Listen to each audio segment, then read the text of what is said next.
You know that Japan has had 8 female emperors? Under current Japanese rules, only men can become the emperor.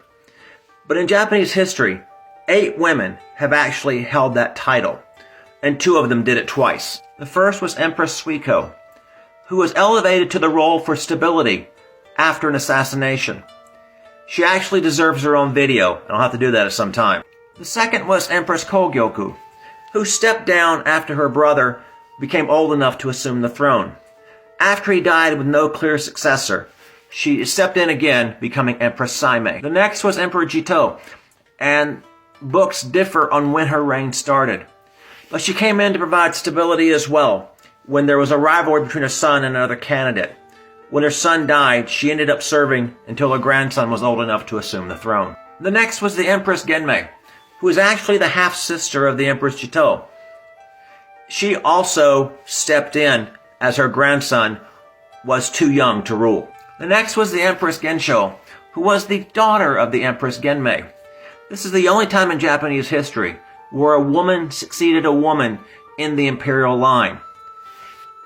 In the case of why Gensho stepped in, it's that Genmei got fed up with all the trappings of imperial life and just decided to resign. This was not uncommon in Japanese history. Many emperors got fed up with being the emperor and just resigned. The next was the Empress Koken, who was the first woman in Japanese history to actually be designated as being in line for the imperial throne. She abdicated in favor of her cousin, but an internal power struggle between the two of them led her to start a rebellion, and she took back the throne, becoming the Empress Shotoku. As you may have noticed, all the previous names were between the 6th and the 8th century, but it would be the 17th century before it happened again. The Empress Meisho assumed the throne after her father had stepped down owing to a dispute with the Tokugawa. She herself would later step down when her younger brother became old enough to assume the throne.